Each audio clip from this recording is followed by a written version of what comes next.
Hello everyone, welcome to MS education TV.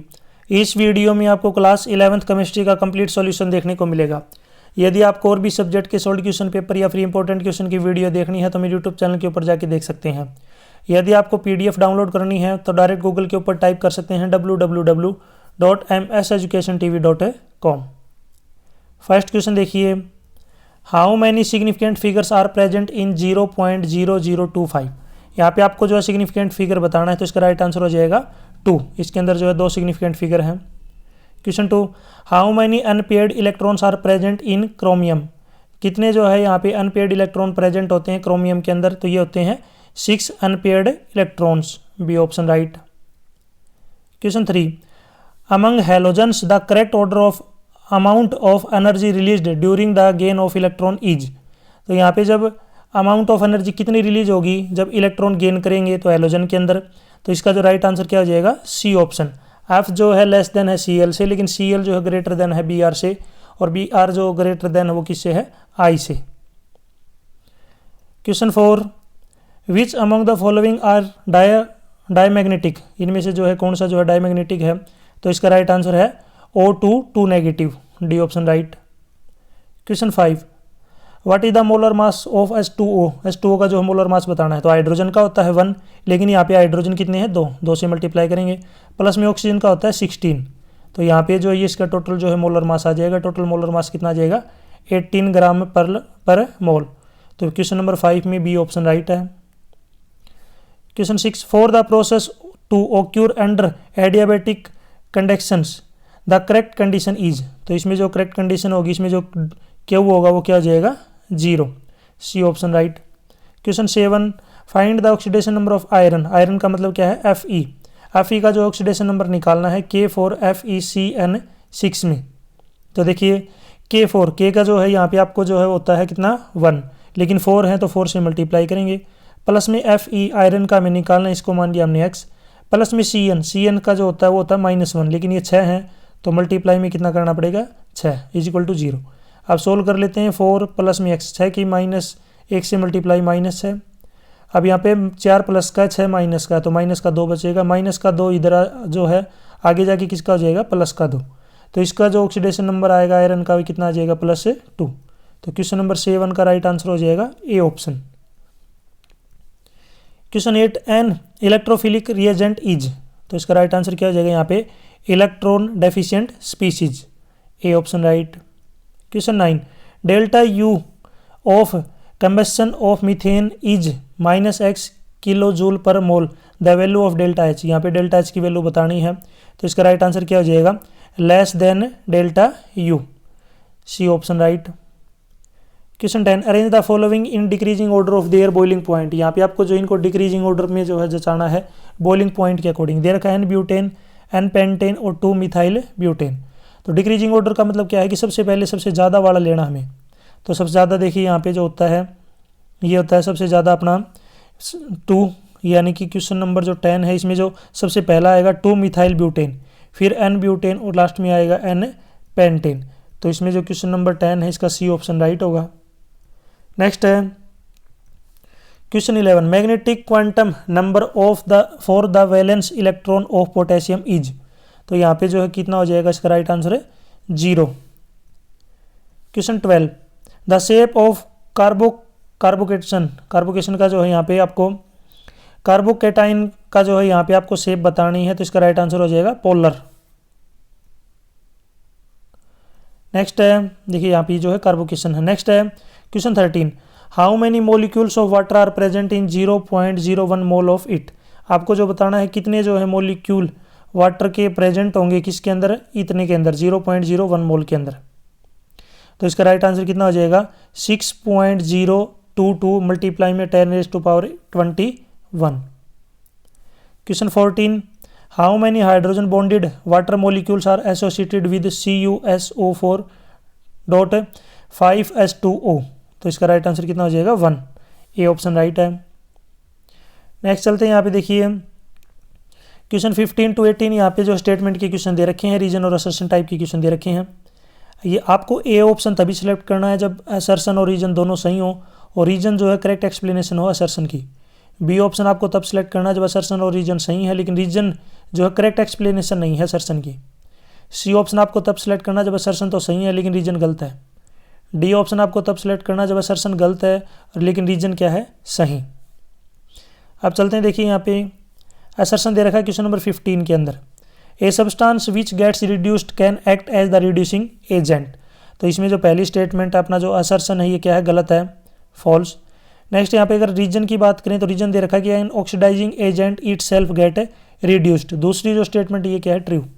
पहली गलत है, दूसरी सही है, तो इसमें जो डी ऑप्शन आ जाएगा अपना, assertion is false but reason is true, तो इसमें यहाँ पे डी ऑप्शन है। 16 का देखिए, असर्शन दे रखा है graphite is an element, graphite एक एलिमेंट है, बिल्कुल सही है। रीजन दे रखा है कि element is the pure form of a substance containing same kind of atom, ये भी क्या है, ट्रू है। और ये साथ ही साथ ऊपर वाली असर्शन की जो है, जो ऊपर स्टेटमेंट दे रखी है इसकी क्या है, सही एक्सप्लेनेशन भी है, तो इसमें क्या आ जाएगा यहाँ पे ए ऑप्शन। ए का मतलब क्या है, मैं आपको ऊपर दिखा देता हूँ कि असर्शन और रीजन दोनों सही है और जो रीजन है वो अच्छे से असर्शन की एक्सप्लेनेशन है। 17 का है, यहाँ पे असर्शन दे रखा है कि acetylene is more acidic then ethane, बिल्कुल सही है। रीजन है एसिटिलिन हैज़, यहाँ पे वी की जगह ना आएगा, has sp character of carbon and therefore more s character, ये भी ट्रू है और ये इसकी जो है क्या सही भी एक्सप्लेनेशन भी है, तो इसमें भी क्या आएगा, ए, यानी कि असर्शन सही है, रीजन भी सही है और असर्शन रीजन जो है असर्शन की सही व्याख्या भी है।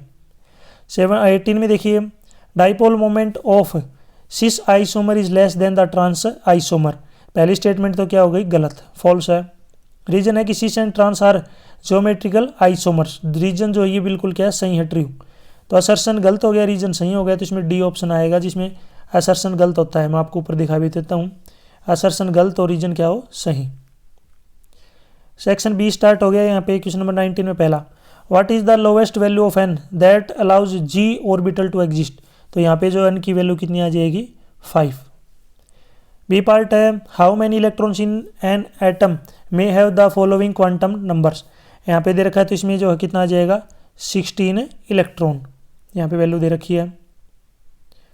क्वेश्चन नंबर 20 का में ये है, what will be the effect on equilibrium of the following reaction where volume of vessel increase, यदि वॉल्यूम बढ़ाएंगे तो क्या फर्क पड़ेगा, यदि वॉल्यूम बढ़ा देंगे as the volume increase pressure decrease so equilibrium move in the forward direction where number of moles increase. इसमें दूसरा पार्ट है, यहाँ पे जो रिएक्शन दे रखी है कि what will be the value of के सी की वैल्यू निकालनी है रिवर्स रिएक्शन के लिए, इफ़ के सी ऑफ डिकम्पोजिशन ऑफ फास्फोरस, यहाँ पे जो वैल्यू दे रखी है तो के सी की वैल्यू निकालनी है। देखिए बी पार्ट कर रहे हैं, के सी इज इक्वल टू 1 अपॉन में 8.3 मल्टीप्लाई में माइनस 10 रेज टू पावर -3, तो ये ऊपर जाके सोल्व करेंगे तो कितना आ जाएगा, 120.48। क्वेश्चन 21, बैलेंस करना इस इक्वेशन को bye electron method in acidic method. तो सबसे पहले देखिए यहाँ पे कितना ऐड करेंगे, 16 हाइड्रोजन प्लस में Cr2O72 नेगेटिव प्लस में 6 इलेक्ट्रॉन, रिएक्शन बनेगी 2Cr3 पॉजिटिव प्लस में 7H2O। नीचे यहाँ पे बनेगा, देखिए नीचे है C2H4O प्लस में H2O, रिएक्शन करेंगे तो ये बनेगा C2H4O2 प्लस में 2 इलेक्ट्रॉन प्लस में 2 हाइड्रोजन प्लस, और इस पूरी इक्वेशन को क्या करना पड़ेगा, 3 से मल्टीप्लाई करने के बाद इसको आप ऐड कर लेना। जब ऐड करेंगे तो यहाँ पे लास्ट में जो इक्वेशन बनेगी मैं आपको दिखा देता हूँ, ये बनेगा Cr2O72 नेगेटिव प्लस में 3 C2H4O2 प्लस में 10 हाइड्रोजन पॉजिटिव, रिएक्शन करेंगे तो ये बनेगा 2Cr3 पॉजिटिव प्लस में 3 C2H4O2 प्लस में 4H2O। क्वेश्चन 22, यहाँ पे ड्रा करना है रेजोनेंस स्ट्रक्चर ऑफ कंपाउंड अपने पास दे रखा है, तो यहाँ पे क्या आ जाएगा, जो डबल बॉन्ड है ये जो है आगे चला जाएगा, डबल बॉन्ड यहाँ पे चला जाएगा, और जो डबल बॉन्ड है ये आगे जो है यहाँ पे इलेक्ट्रॉन जो है आ जाएंगे इस प्रकार से, ठीक है। तो यहाँ पे जो है क्या बनेगा, मैं अब दोबारा से यहाँ पे नीचे भी बना देता हूँ इसका, CH2 double bond CH single bond C नीचे single bond H, double bond O के यहाँ पे दोनों तरफ क्या है, इलेक्ट्रॉन, ठीक है। ये डबल बॉन्ड यहाँ पे जो है ये बनेगा अपने पास है क्या, CH2, इसके ऊपर जो क्या आएगा, positive, single bond CH, double bond C, नीचे इसके H, इसके आगे सिंगल बॉन्ड आएगा, सिंगल बॉन्ड इसके आगे आ नहीं रहा तो मैं नीचे लिख देता हूँ यहाँ पे सिंगल बॉन्ड O, और ये O के चारों तरफ क्या आएंगे, 6 इलेक्ट्रॉन, और इसके ऊपर negative. Question 23, what do you mean by buffer solution. Buffer solution क्या है? Buffer solution is the solution which resist change in the pH value of solution when small amount of acid or base is added to it. Explain the type of buffer with suitable example. तो इसमें पहला है acidic buffer, it contains equimolar quantities of weak acid and it salt with strong base. Example की बात करें, acetic acid and sodium acetate. दूसरा है basic buffer, it contains equimolar quantities of weak base and its salt with strong acid. Example ammonia hydroxide and ammonium chloride, ठीक है, ammonium hydroxide. Question 24 discuss करना है यहाँ पे Friedel Crafts alkylation of benzene ring का mechanism यहाँ पे बताना है। तो यहाँ पे देखिए मैं नीचे बना लेता हूँ, देखिए सबसे पहले यहाँ पे क्या आएगा, बेंजीन प्लस में CH3COCl, यहाँ पे N है, ANHY लिखना है, AlCl3, आगे बढ़ जाएगा यहाँ पे बेंजीन, बेंजीन के साथ जो ऊपर यहाँ पे बनेगा COCH3, ये कंबाइन होगा, प्लस में HCl, ये बनेगा। अगर इसके मैकेनिज्म की बात करें तो मैकेनिज्म आप खुद कर सकते हैं। इसमें पहला स्टेप रहेगा जनरेशन ऑफ इलेक्ट्रोफाइल्स, दूसरा होगा attack of electrophiles to form intermediate carbocation, तीसरा होगा loss of proton from carbocation. Newman's representation आपको जो इससे आगे करनी है। नेक्स्ट देखिए यहाँ पे Newman's projection for the conformation of ethane, which of these conformation is more stable and why. तो इसकी जो कन्फर्मेशन होती है देखिए मैं यहाँ पे बना भी देता हूँ, नीचे थोड़ा सा इस क्वेश्चन को मैं ऊपर कर लेता हूँ, नीचे वाला क्वेश्चन की बात कर रहे हैं। तो इस प्रकार से जो है यहाँ पे बनेगी, आपको याद रखना है, ठीक है। नीचे जो इसके हाइड्रोजन, इधर ऊपर भी जो है क्या होगा, हाइड्रोजन, यहाँ पे साइड में आपका हाइड्रोजन, इधर भी क्या होगा, हाइड्रोजन। इस स्ट्रक्चर का नाम है स्टेजर्ड, STAGGERED। दूसरा अगर हम यहाँ पे बात करें तो दूसरा यहाँ पे बनेगा अपने पास, देखिए इस प्रकार की जो है स्ट्रक्चर बनेगी। इसके साइड में देखिए यहाँ पे H, इधर नीचे की तरफ जो है H, ये डॉटेड से दिखाना है H इस प्रकार, और इसका जो नाम होगा ये होगा ECLIPSED, इक्लिप्स्ड, ठीक है। नेक्स्ट है question 25, arrange the element NPOS in the order of increasing first ionization enthalpy and increase non metallic character. पहले बात कर लेते हैं इंक्रीजिंग फर्स्ट आयनाइजेशन एंथैल्पी। तो इसमें सबसे पहले देखिए S, उससे बड़ी जो है P, उससे बड़ी O, और सबसे लास्ट में बड़ी N, ये जो इंक्रीजिंग फर्स्ट एंथैल्पी आएगी। दूसरा इंक्रीजिंग नॉन मेटालिक करेक्टर, तो इसमें सबसे पहले P, उससे ज़्यादा S, फिर N और फिर O। इसी की ओर में यहाँ पे क्वेश्चन दे रखा है कि assign the position of elements having outer electronic configuration, यहाँ पे दे रखी है, ठीक है। इलेक्ट्रॉनिक कॉन्फ़िगरेशन क्या दे रखी है, NS2 NP4 for N is equal to 3। तो यहाँ पे देखिए ये बनेगा क्या, देखिए ये बनेगा 3S2 3P4, क्योंकि N की वैल्यू दे रखी है। सबसे पहले अगर हम इसमें बात करें ग्रुप की, तो इसमें ग्रुप हो जाएगा 16th, ठीक है, 16th ग्रुप। ब्लॉक की बात करें तो ब्लॉक है एक क्या, P ब्लॉक। नेक्स्ट है पीरियड, तो पीरियड में क्या आएगा यहाँ पे, थर्ड, ये जो ऊपर वाले की है। दूसरा इसी में देखिए कोई पार्ट और दे रखा है कि N-1 D2 NS2 for N is equal to 4, N की वैल्यू 4 दे रखी है। N की वैल्यू अगर यहाँ पे 4 रखेंगे, ठीक है, यहाँ पे अगर 4 रखेंगे तो ये बन जाएगा 4S2, और अगर इधर 4 रखेंगे तो 4-1 कितना बचेगा, 3D2। तो इसमें जो अगर ग्रुप की बात करें तो ग्रुप है ये फोर्थ, P जो ब्लॉक रहेगा ये रहेगा D ब्लॉक, ठीक है, डी ब्लॉक और फोर्थ पीरियड। नेक्स्ट चलते हैं सेक्शन सी। इसमें देखिए in the 3 moles of ethane, ethane का जो है यहाँ पे 3 मोल्स दे रखा है। आपको कमेंट सेक्शन में जो इसका नाम बताना है, CH4 का जो है क्या नाम होता है, ज़रूर कमेंट सेक्शन में बताएं। लगभग सभी स्टूडेंट को पता होगा, नॉर्मल सा क्वेश्चन है ये। तो number of moles of carbon, carbon के अंदर जो नंबर ऑफ मोल्स बताने हैं, इथेन दे रखा है यहाँ पे। तो आपको याद रखना है कि जो 1 मोल होगा, ठीक है, यानी कि जो 1 मोल होगा C2H6 का, इसके अंदर जो है 2 मोल कार्बन के मिलेंगे। और अगर ये 3 मोल है तो कितना हो जाएगा कार्बन, 2 × 3 यानी कि 6 मोल। तो पहला जो पार्ट है इसमें कितना आ जाएगा 6। दूसरा पार्ट है number of moles of hydrogen, hydrogen के जो हम मोल बताने हैं। तो सेम इसमें देखिए 1 मोल C2H6, इसके अंदर जो है 6 मोल हाइड्रोजन के आएंगे। अगर ये 1 मोल है तो अगर ये 3 मोल होगा तो हाइड्रोजन के जो है ये भी बढ़ जाएंगे, तो कितना हो जाएगा 18 मोल, 18 मोल। तो सेकंड जो क्वेश्चन है इसमें कितना आ जाएगा 18, इसमें कितना आ जाएगा 18। तीसरा पार्ट है number of molecules of ethane, ethane के यहाँ पे नंबर ऑफ मॉलिक्यूल्स बताने हैं। तो जो 1 मोल होता है, 1 मोल C2H6, इसके अंदर मॉलिक्यूल होते हैं 6.022 10⁻23। लेकिन ये कितना है 3 है, 3 मोल हैं, 3 C2H6, तो 3 से क्या कर देंगे इसको मल्टीप्लाई, ठीक है। तो यहाँ पे जब 3 से आप इसको मल्टीप्लाई करेंगे, जब सोल्व करेंगे तो ये आ जाएगा 18.066 मल्टीप्लाई में 10⁻23 मोल्स। 27 का क्वेश्चन में देखिए यहाँ पे ABC दे रखा है, एलिमेंट दे रखे हैं, यहाँ पे इसकी एनर्जी वगैरह जो है दे रखी है। आपको सिलेक्ट करना है ए नॉन मेटल, इनमें से नॉन मेटल कौन सा है। तो नॉन मेटल क्या है सी जो आपका नॉन मेटल रहेगा लास्ट वाला। दूसरा है एन एल्काइल जो है मेटल बताना है। तो इसमें एल्काइल मेटल क्या हो जाएगा ए ऊपर वाला।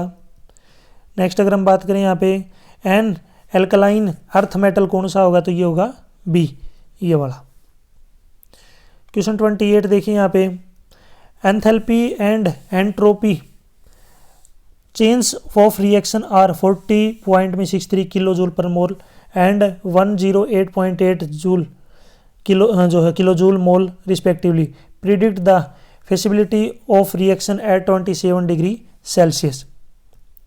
तो देखिए 28 में जो है सबसे पहले डेल्टा जो जी होगा ये कितना हो जाएगा डेल्टा एच माइनस में T delta H. Delta H की जो वैल्यू है 40.63 मल्टीप्लाई में 1000 माइनस में 300 मल्टीप्लाई में 108.8। पहले इनको सोल्व कर लेंगे, जब आप इनको घटाएंगे तो ये आएगा 7990 जूल पर मोल। और ये क्या है डेल्टा जो जी है ये क्या है पॉजिटिव, ना इनकी डेल्टा जी क्या आ गया अपना पॉजिटिव। तो reaction is not feasible, reaction जो क्या है फेसिबल नहीं है। इसी के और में एक और क्वेश्चन दिया गया the standard enthalpies of formation of SO2 SO3 are calculate delta H. यहाँ पे जो नीचे रिएक्शन दे रखी है तो डेल्टा एच के लिए यहाँ पे क्या करना पड़ेगा, देखिए डेल्टा एच तो ये आ जाएगा जो है summation delta H product minus में डेल्टा एच रिएक्टेंट। तो यानी कि SO3 माइनस में SO2। तो यहाँ पे माइनस लगाएंगे -395.6 माइनस में फिर से ब्रैकेट के अंदर -296.6। इसको सोल्व कर लेना माइनस माइनस प्लस, जब सोल्व करेंगे तो ये माइनस में 99 किलो जूल। नेक्स्ट है क्वेश्चन 29।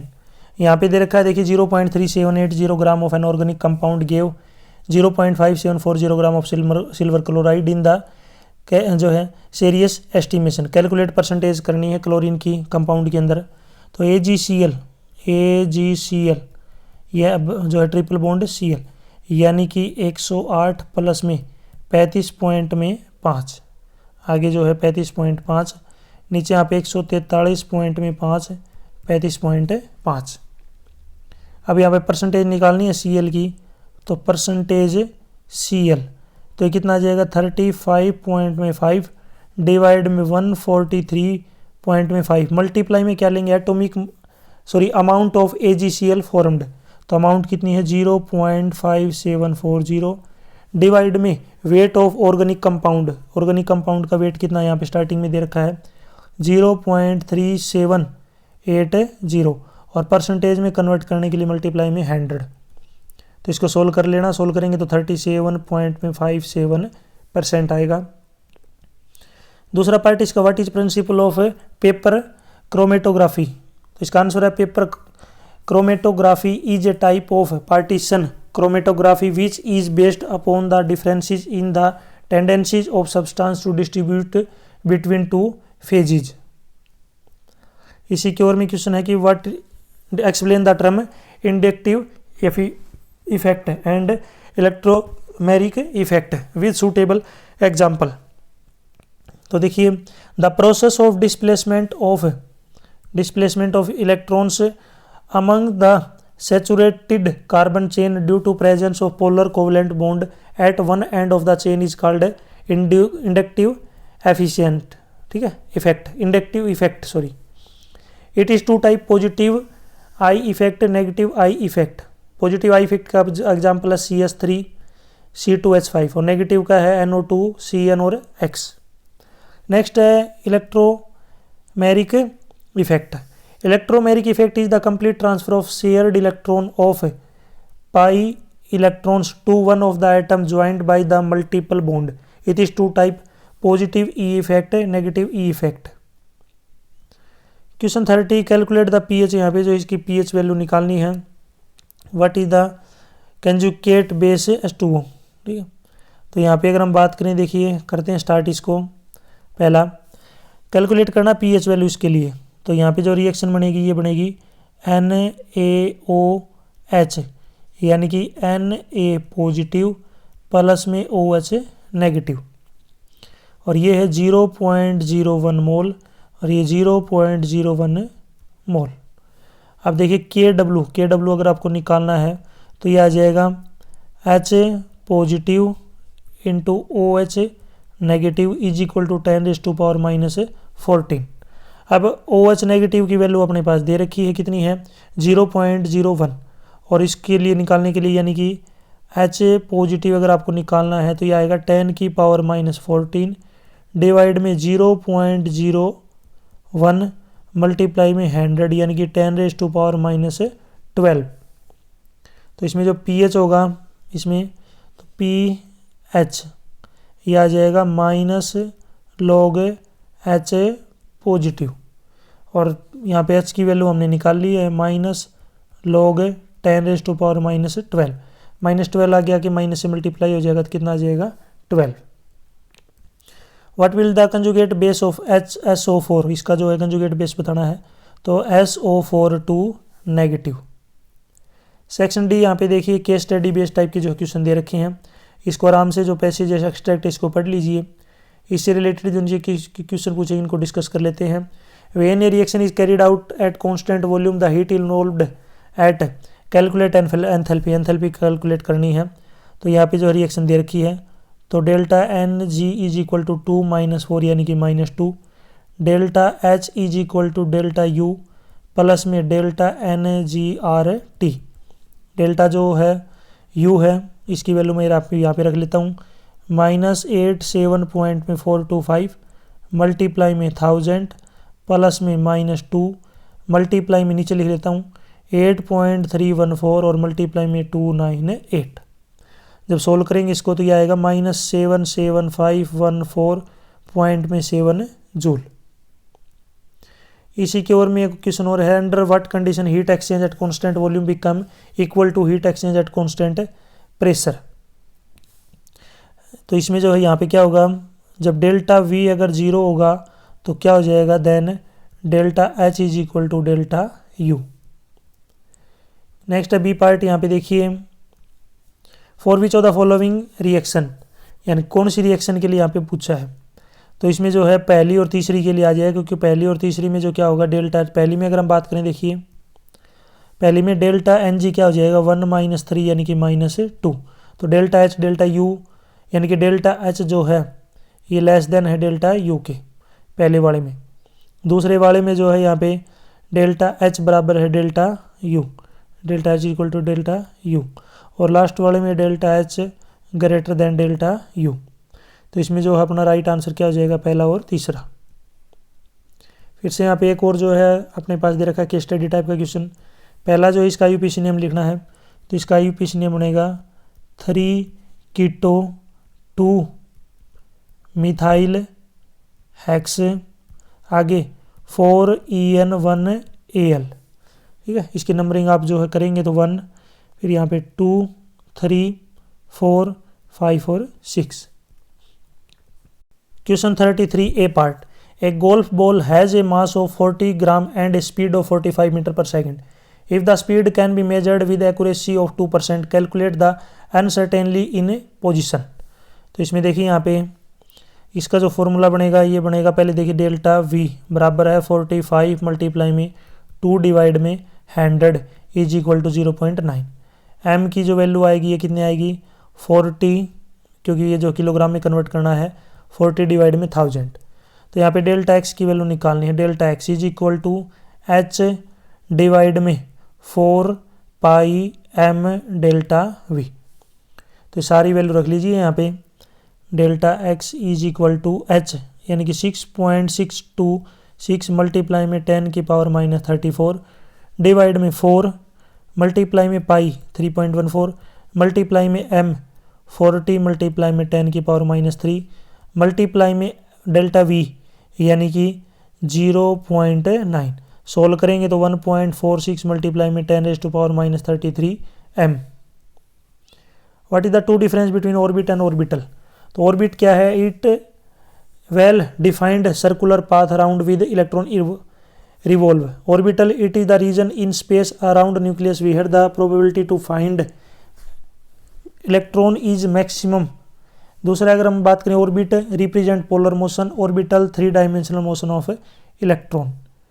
नीचे यहाँ पे देखिए पार्टिकल वगैरह जो दिए गए हैं इसका जो सॉल्यूशन करना है दे रखा है। तो देखिए लैम्डा ए लैम्डा बी बराबर हो जाएगा किसके, एच पी ए, फिर पी बी ऊपर चला जाएगा, एच नीचे आ जाएगा, एच से एच कटेगा तो पी बी अपॉन में पी ए।